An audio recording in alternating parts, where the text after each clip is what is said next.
please welcome Helen Clark, UNDP Administrator. Thank you.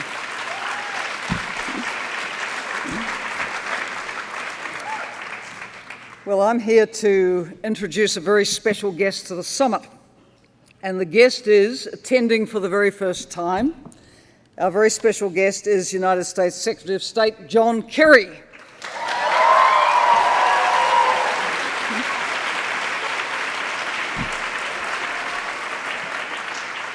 And as those of you who follow social media a lot will know, US State Department is fantastic on social media, and that leadership always comes from the top. So coming here is a very powerful signal of commitment to social media and communication today.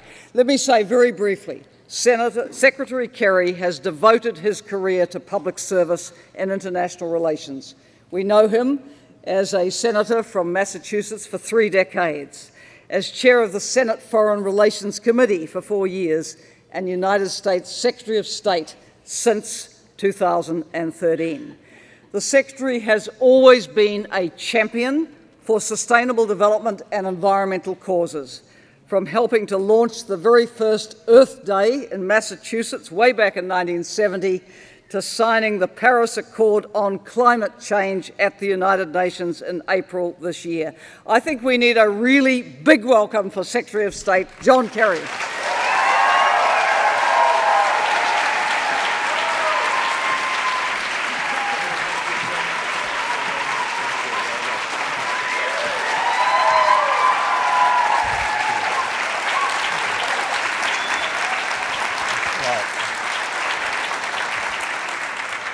What a great welcome. Thank you all. How are you? Everybody good? That's a lousy answer. How are you? Oh, thank you. That was a rock star welcome. You're the rock star. Thank you. Happy to be here. I can't see everybody. But I'm very lucky to spend the next 20 minutes asking Secretary Kerry questions about American leadership, and particularly looking forward for American leadership and what it looks like. So let's kick it off with that. American leadership, Mr. Secretary, is clearly very different today from how it was 10 years ago, back in 2006. We were at the height of the surge, the Iraq War, President Bush was president. There was a strong anti-American feeling around the world. It's different today. How? What to you constitutes American leadership today? well, first of all, if you permit me, let me say thank you to everybody for being here at this summit. And I think the direct answer to your question is different in every way possible, but different not just from 2001 and the immediate aftermath of Iraq and so forth. It's really more profoundly different from the Cold War and from all of the post-war years from 1940s, 45 forward. Where the world was really recovering from the consequences of World War II, economic disaster. And we were really the only power basically standing in many ways. I think through most of the Cold War, therefore, there were bipolar choices. It was kind of Soviet Union and the West, and much was defined as a consequence of that. And then, of course, with the fall of the Berlin Wall, a whole host of forces were released that had been pent up in dictatorships. I mean, Yugoslavia is a classic example of that, and Tito.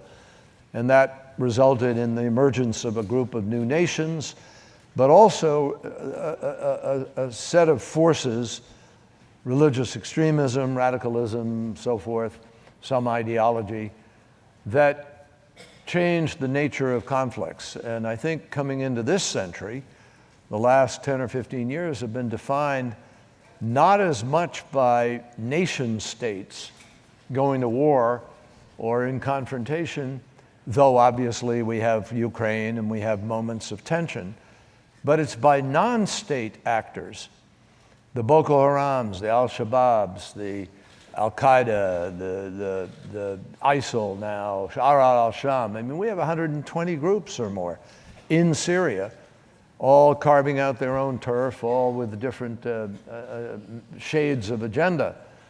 And you have that combined with a huge increase in corruption in many countries in the world, together with a huge youth bulge, maybe 1.5 billion young people under the age of 15, all at the same time, who need to go to school and get a job and have an opportunity. And then you have the confluence of tribalism and an increase in radical religious extremism. And when you mix that together, it's a very challenging, extraordinary, toxic mix. And that's what we're wrestling with. I mean, even Syria represents not one war, it represents a confluence of conflict, or of at least standoffs. For instance, Iran versus Saudi Arabia, Kurd versus Kurd, Kurd versus Turkey, Islamism represented in a couple of countries supporting certain extreme groups over others. You have Sunni versus Shia. You have Saudi Arabia versus Iran. And I mean, so you put that together and you try to find and navigate your way through it, which is why this ceasefire is so complicated with Russia to come to current events. But the bottom line is, Katty, I think that I really believe, and I believe very strongly, and I wanted to put this premise out there. I keep hearing people say, well, maybe America is retrenching, or the Obama administration isn't tackling this. I want you to know, unequivocally, and I'll argue this anywhere in the world, the United States of America is more engaged, more actively, more positively and constructively in more places at the same time than at any time in American history. And you can document that by going from the challenge of DPRK and Kim Jong-un to the South China Sea, the East Japan Sea, or to Ebola, Zika, AIDS, what we're doing now with the first generation of kids who will be born AIDS-free, to TPP, Europe, Brexit, the challenge of Syria, Yemen, Libya, Somalia, South Sudan. You run the list, and we're everywhere in those places working diplomatically to make a difference. And yet, at the same time, as you pointed out, there is a myriad of conflicts, and we don't have anymore that good versus evil of the Soviet Union. And after the end of the Cold War, people bought into the idea that the Western model of pluralism and free markets and democracy was the right model. It seemed for a while. But we have had a re-emergence recently of more authoritarian powers, Russia throwing its weight around in the Middle East, China in the South China Seas. Does that concern you, that they are winning hearts and minds as a counterpoint to the American model? I don't think they're winning hearts and minds. I think they are leveraging, in one case, force, in the other, a lot of money, in order to be able to create relationships. But it's highly transactional. I think we, on the other hand, are still out there basing choices on values.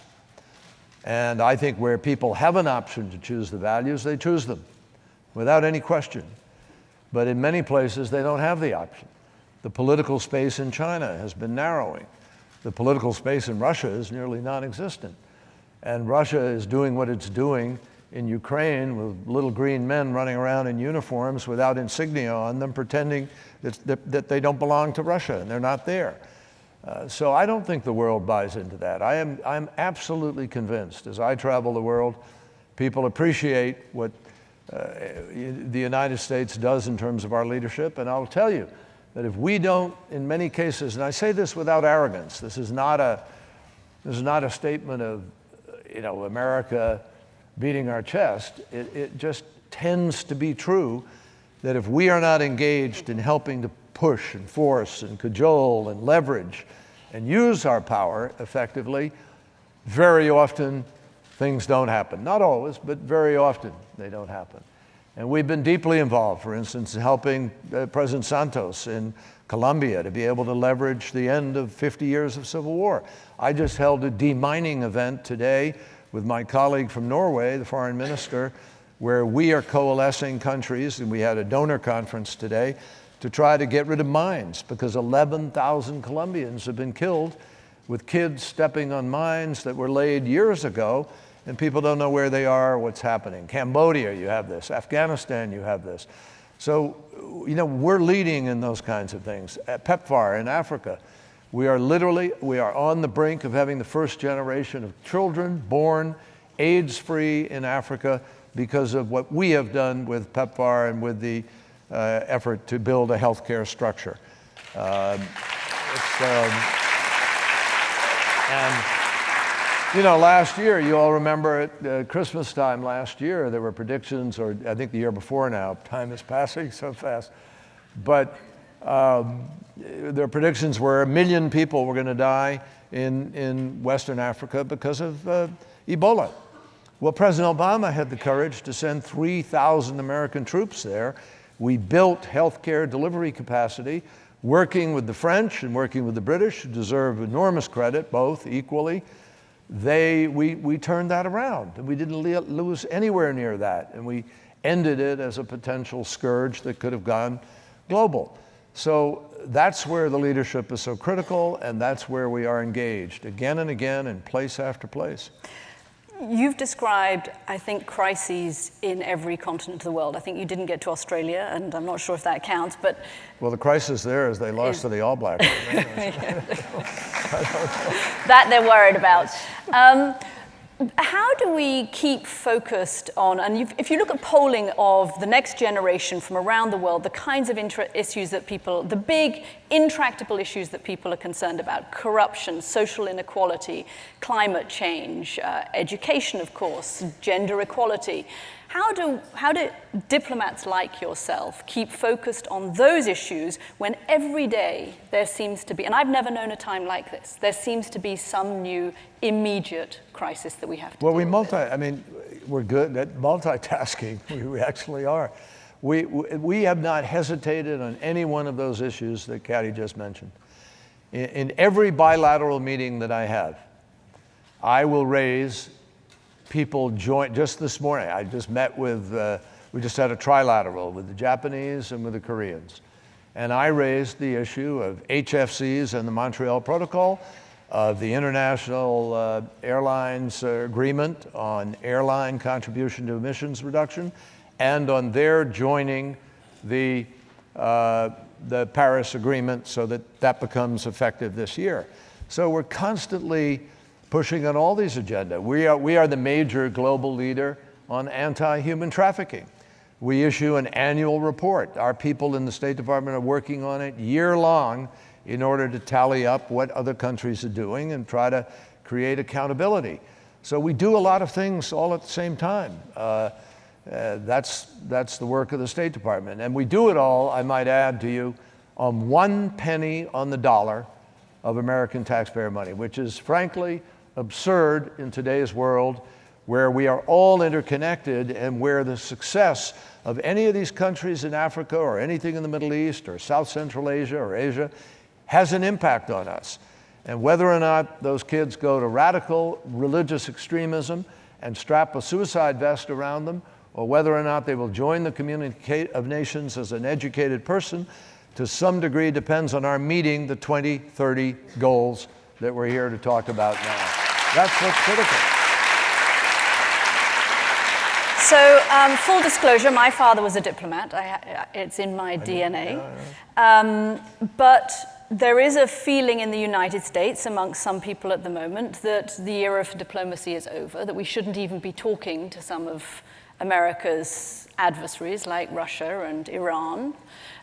Some people even suggest China. How do you counter that when you have a mood at home which, and you can understand to some extent, a reluctance amongst the American public after a long engagement in the Middle East that has not gone as well as one might have hoped for, a mood at home that is less diplomacy, more focus inwardly? Well,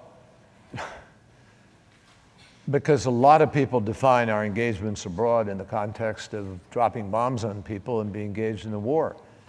And if people were to have a better sense that we can do diplomacy, which is helping to educate people and build healthcare capacity and create stability and show people how technology can lend itself to transparency in governance and accountability in governance, then we can begin to more effectively change some of these places. But I'll tell you, we have learned you can't shut off the world.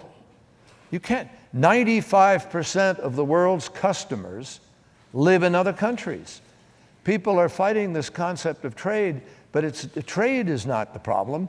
It's how we treat workers who are dislocated by transition, or what we do with people to be able to not just see the 1%, the upper 1% of American income earners doing well while everybody else is either struggling to hold where they are or falling behind. That's a problem of our tax code. It's a problem of our political finance system. It's a problem of, a whole bunch of other things, but not the fault of trade itself. It's because we don't have a strong enough safety net to help people go to school, get ongoing education, find a job at age 45 or 50 or whatever it is, be able to move into another sector. And there's so many other things that people could be doing than we ask them to do. So I think that there are huge opportunities out there right now. A lot of the world is still living on $1 a day, $2 a day. There are millions of people to bring in from poverty, which means there are schools to be built, hospitals to be built, doctors to be trained, infrastructure to be built. There's a world to develop out there.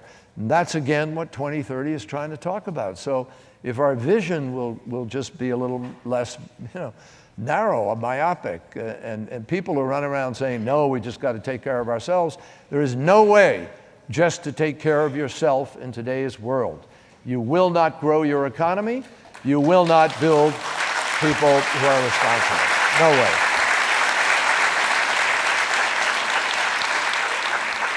One of the issues that comes up in polling time and time again that interests, and I just wanted to focus on one issue because we could have addressed a million, climate change, whichever, is social inequality. Yeah. As an American, as the senior American diplomat, how much can you do? What's achievable for the US on this issue? Well, we are doing an enormous amount. I mean, we have the Millennium Challenge Corporation. We do put some 22 billion plus or so into direct aid programs that help to develop people, build health capacity, do gender enhancing participation in countries, things like that. There are a lot of things that we're able to leverage. The problem is it is at a scale that is just not going to get the job done. If you have 1.5 billion kids who need to go to school tomorrow, it isn't going to do you a lot of good to have a 20-year horizon for those 1.5 billion, because they're going to be 30 and whatever, and who knows what choice they're going to make in life if we don't do a better job of moving faster. So I think what we need, frankly, is a larger commitment by the United States to help lead other countries. At the end of World War II, we did the Marshall Plan, and people were not for it, by the way.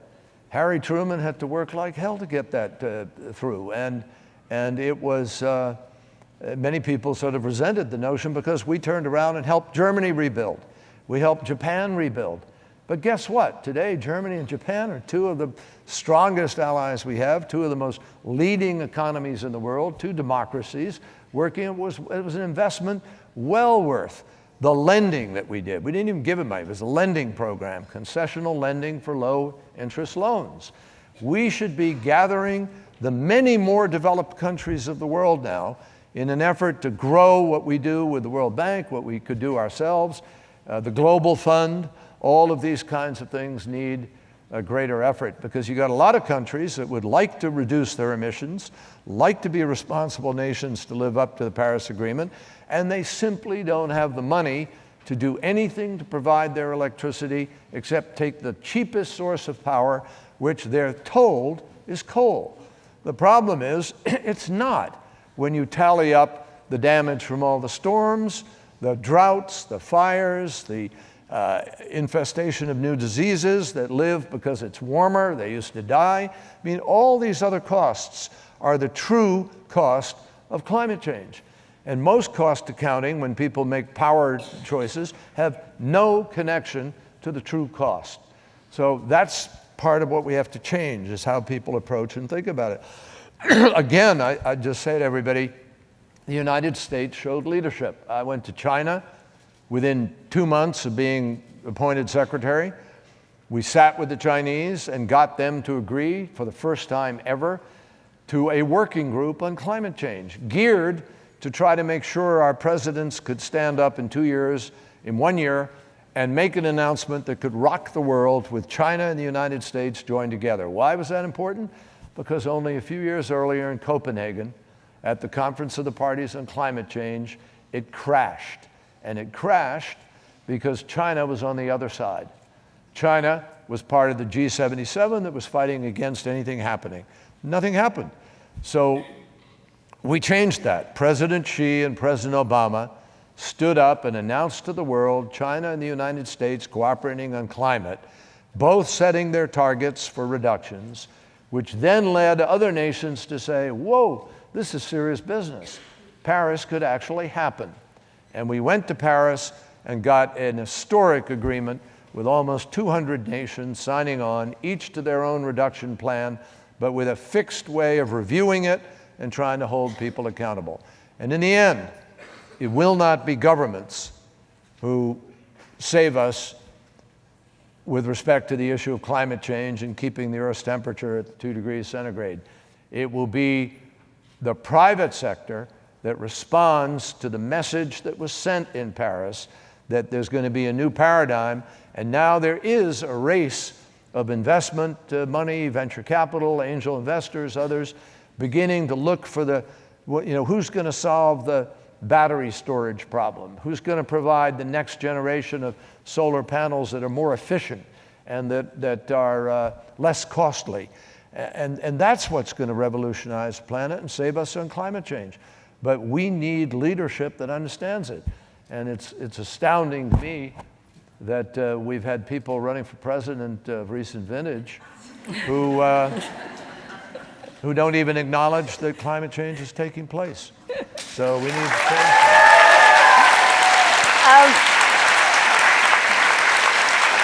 I'm going to let you go, but I'm not going to let you go before embarrassing you by quoting a New York Times editorial, which does about, there was an editorial from the New York Times very recently about the Secretary, which did say that you sometimes pursue unwinnable goals, but it gives you a lot of credit for Iran and Paris, and it says there is something heroic about the persistence, hard work, and faith in diplomacy that you show. Secretary Kerry, thank you from all of us. Thank you very much. Thank you. Thank you. Thank you very much. Thanks, everybody. Take care. Thank you.